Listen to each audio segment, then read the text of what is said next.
Hi,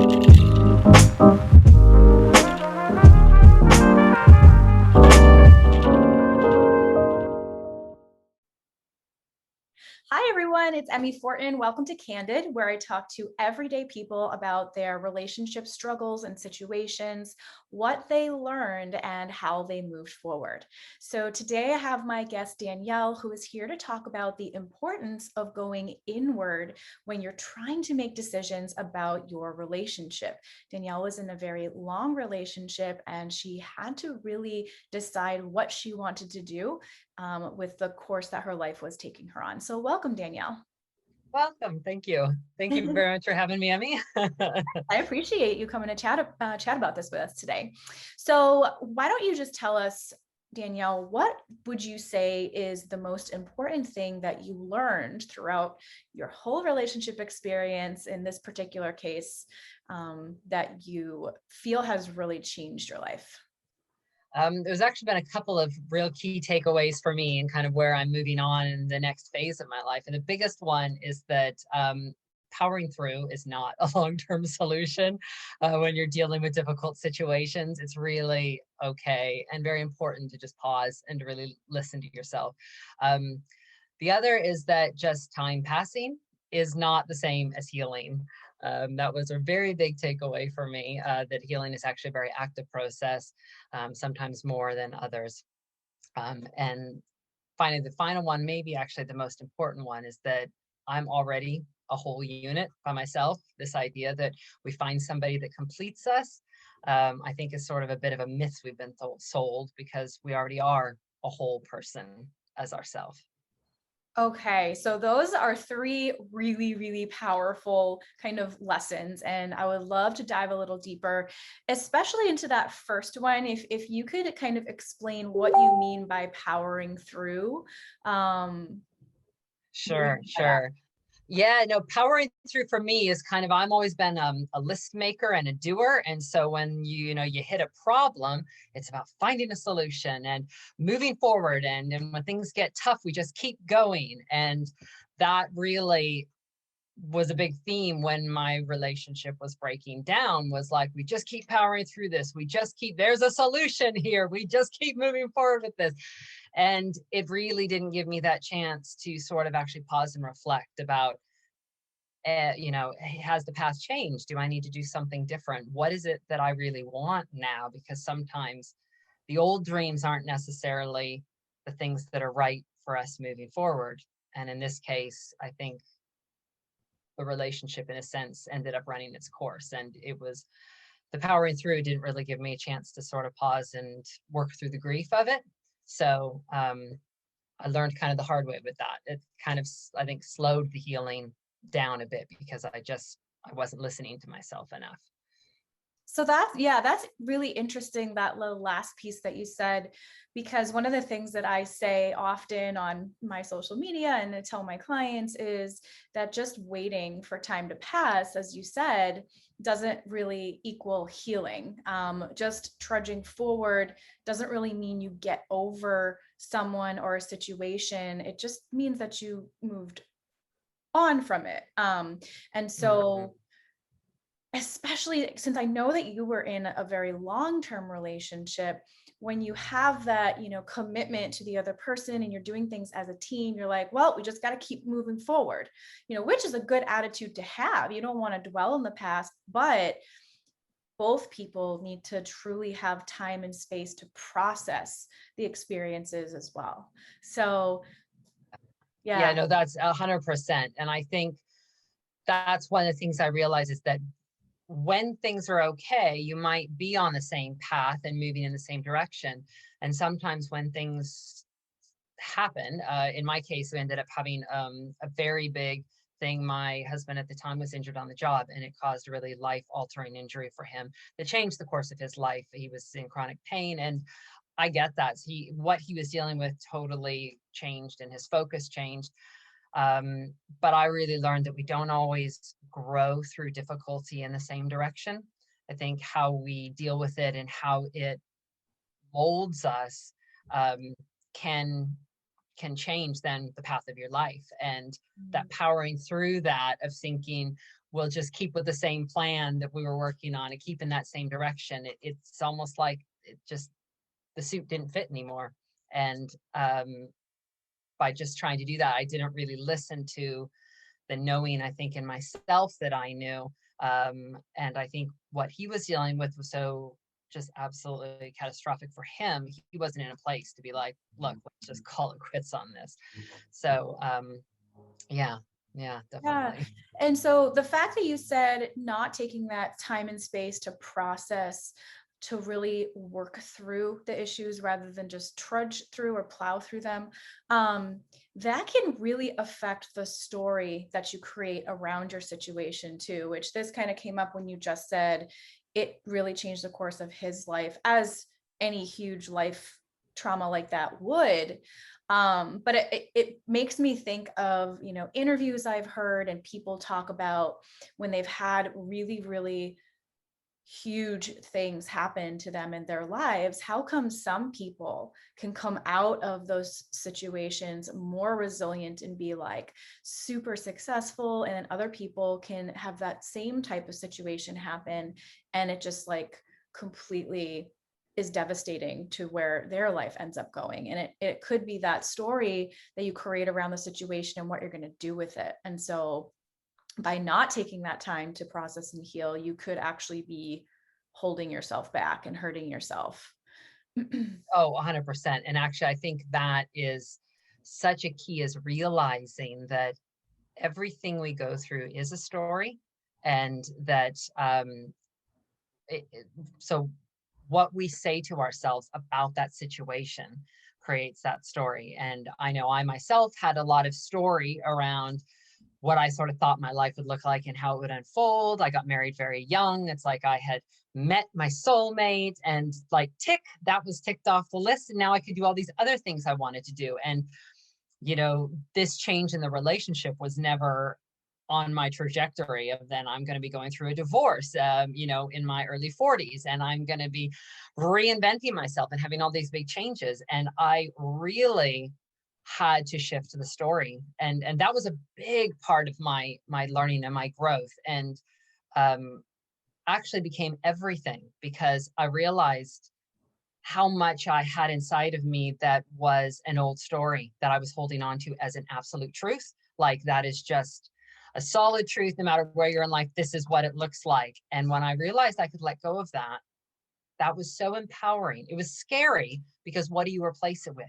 You get to choose, but you've got to find a cornerstone somewhere where you say, this is where I start, or this is a truth that feels comfortable to me, and I'll build out of this one.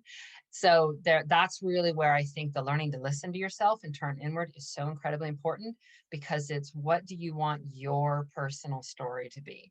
Not the story you think your parents want you to have, or your society, or your friends. It's really, what is your own personal story that you want to develop. Yeah, I could not agree more. That's kind of one of the cornerstones of my whole coaching program, is like identifying your story and your role in the relationship and in your own life, because it really dictates what you end up creating.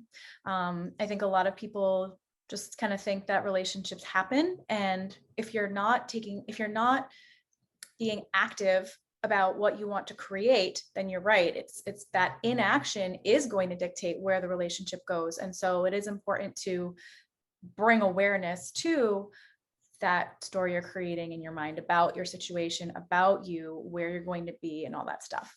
Is there anything else that you want to give us as far as a little bit of a backstory to your relationship? What exactly were you struggling the most with? How did you feel during that time, and how did it lead to a transition?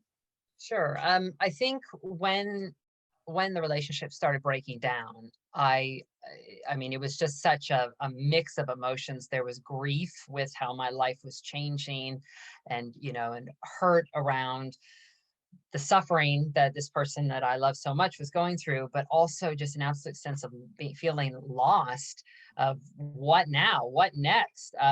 And of course then with that goes, the anger of like, why did my life have to change like this? And it's almost like the stages of grief. You go through the bargaining and the looking for solutions and denial that this is truly how it's going to be. So it was kind of that.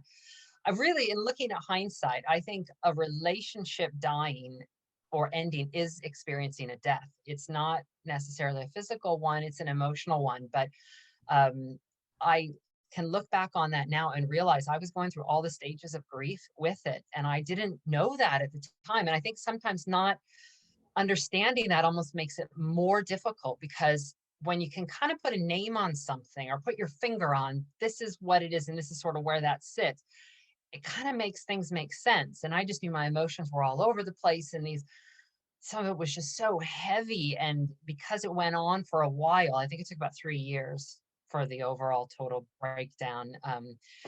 And there were some extenuating circumstances that went with that. But yeah, it was just incredible about like when I read things about grief now and death, I think that's exactly what it was, because it was a death of who we had been, because we were evolving into new people. And I think you don't go through something like that unchanged, and you don't come out of it the same in any way. I think that's such a great point, and people need to almost cut themselves a little bit more slack when they're going Mm, through a breakup, or if they're going through really, challenging relationship struggle situations. That yes, you may be losing a person like your significant other, let's say if you're breaking up, right? But that way of life you're also losing. You're also losing the story or the idea that of what you thought it would be or what you hoped it would be. And it's almost like you're taking that dream that you held on a pedestal for so long, and you're just like smashing it to pieces. And so there mhm. is some processing that has to go along with that. So I really like that you brought up that idea of grief and managing it, and how when you do know that's what you're going through, now you know what strategies to reach for that can help you move you through those stages.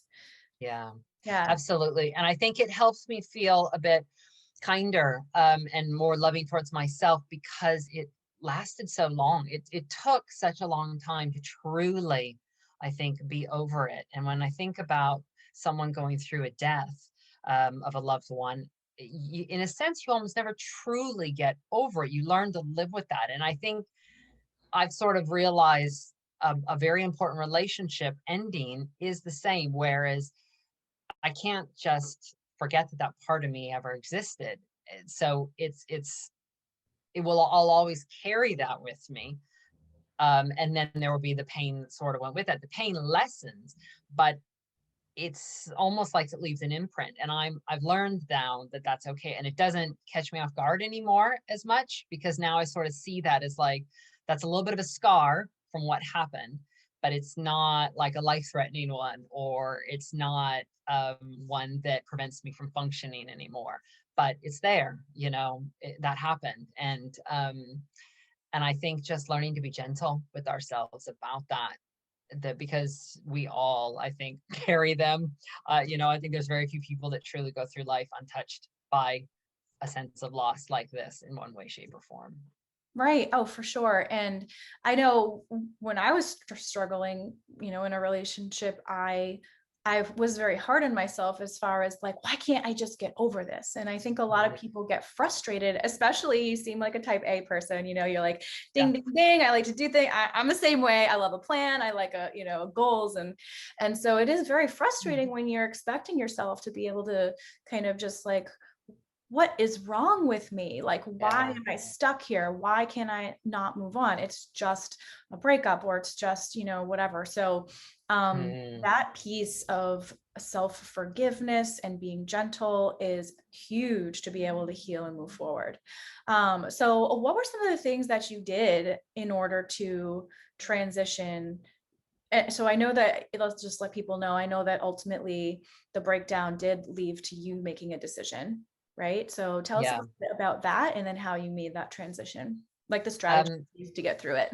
sure. Yeah. I mean, when things finally came to an end, I was in a sense almost ready to move on. But I was still at that point. I sort of thought moving forward was the same thing as healing. So I made all these life changes. I moved to a different city. I went back to university and studied.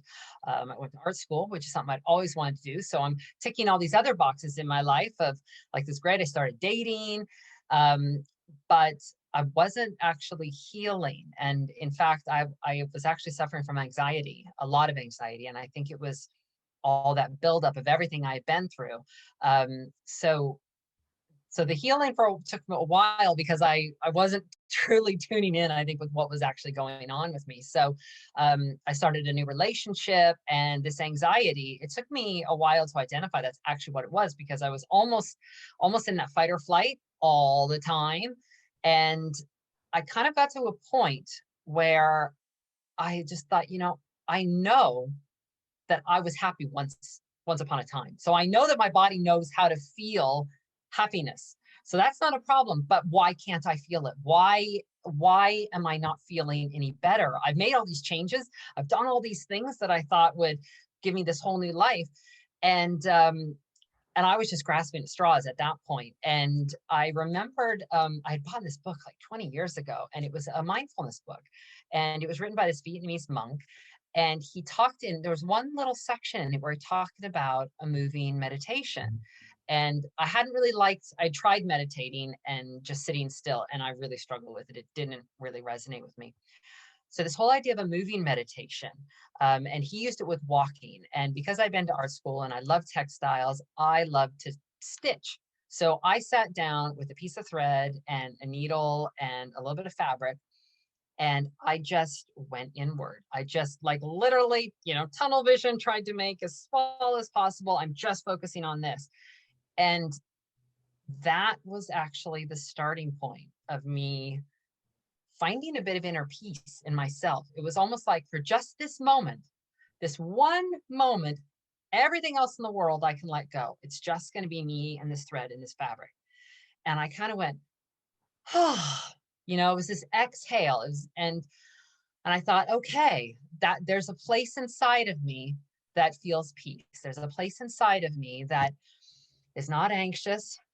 And it's almost, that was my true inner core. And I thought, okay, now how do I get back to that again? And so I started doing more mindfulness practices, more through this doing, through creativity. And as I practiced that more, then I started using those skills when I go for a walk. I'd stop and I'd take a minute to look at a leaf, or things that allowed me to just bring my focus to this moment.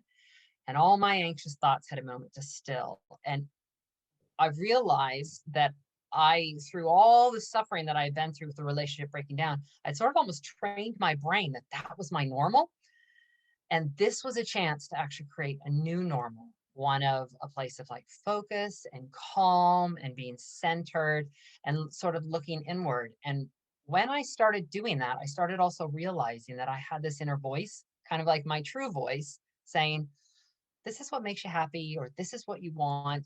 And I started listening to that. And I started making choices then that felt very much aligned with my values and who I wanted to be and where I wanted to go. So I ended up ending the new relationship I was in. I moved to a smaller part of the town that was more rural and more in nature. I got a dog, all these different things. And it was just a chance to slow down and sort of almost relearn who I am in this new phase of my life. Who do I want to be? How do I want to think about myself? And what do I also want to let go of? Because I think I'd also realized there's a lot of conditionings that we carry from our childhood, from society. To be honest, I say Disney has a lot to answer for as well, with this whole happily ever after thing. All this conditioning about what we should. And it was like, no, but what do I actually want? What do I want to choose? And I think that has been really the beginning of an entire internal transformation for me. That's huge. And you've mentioned so many helpful strategies that I don't want people to miss. It sounds like you were using the mindfulness practice at first with just the textiles. to kind of get rid of the clutter in your head. You know, we Mm, all have that voice that's always talking to us, all of these emotions, and everything just kind of shows up and just kind of clutters, and it takes up energetic space actually in our bodies. And when we can just detach from that or disconnect from that for even moments, it can have a huge effect on how you feel. You know, you can be more peaceful, you can be more clear in your thinking. And it's one thing to have that kind of a practice at a certain time, you know, when you're doing a certain thing. But just like everything, when your brain learns something, it's in that specific pattern. And so the thing that you did was you took what you learned in that practice and then you applied it to other areas of your life, like doing that while you were going for a walk outside, or, you know, trying to maintain that state in multiple areas of your life, not just in that moment when you were, you know, doing the crafts. And I know that I had told you when we chatted before that I was like an avid knitter when I was in my early 20s. And looking back, I think that is what I was doing, is when I was in the moment of just focusing on the stitches and, you know, what I had to do next with my hands, I was in my body and the chatter, the clutter just disappeared. And I could breathe, and I felt so calm. And, you know, people ask me, they're like, knitting, they're like, why do you like knitting so much? I'm like, I don't know, I just love it. Like, I feel so peaceful. But, you know, it's just a form of practicing mindfulness and just bringing awareness to your groundedness in the present moment. absolutely. And I think this is one thing I've learned, and it's to be honest, I started a business around this because I hadn't heard a lot of other people talk about it this way, is that um, learning the skills is sort of the first part, and then applying them to your life is the second. But you can learn them in anything you want to do. We talk so much about meditation, but meditation isn't the right choice for everybody. And if it's not the right choice for you, a lot of people just say, I can't meditate. And I thought that about myself for a long time. And you know, you can use this for, like, if you like, sometimes doing the dishes makes me feel calm, folding laundry, gardening, knitting, crocheting, painting. I know people that draw do that, walking, anything that you can do that allows you to focus on just one moment after the other with it. So like, I don't recommend like complicated patterns or complicated things. To pick something easy, like with a knitting, you know, knit, purl, knit, purl, knit, purl. You could just keep something that you can do almost mindlessly, but you turn it into something very focused, and that the rhythm of it. And yeah, and I think once we learn that, then anything in your life suddenly can become mindful. And that, I think, is the gift. It's not about, oh, I put a timer on and every 15 minutes I have a mindful moment. It's like, when you condition yourself to think there's so much beauty around me and there's so much that's amazing, you can almost just spontaneously have these little moments. And then I think gratitude starts to work its way in. And then suddenly, you know, your life of what, like, becomes this mindful, you know, gracious thing full of gratitude and wonder. And I think that's sort of the basis of where happiness then really kind of gets a good foothold in your life.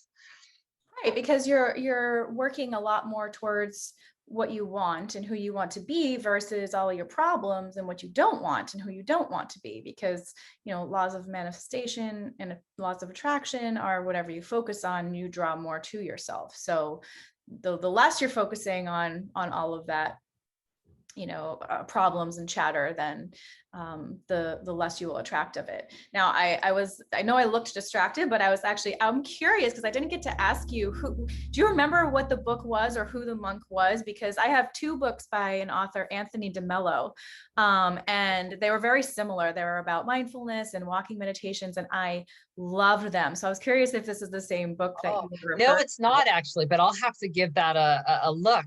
It was actually, it's a Vietnamese monk, and I think his name is called Thich Nhat Hanh.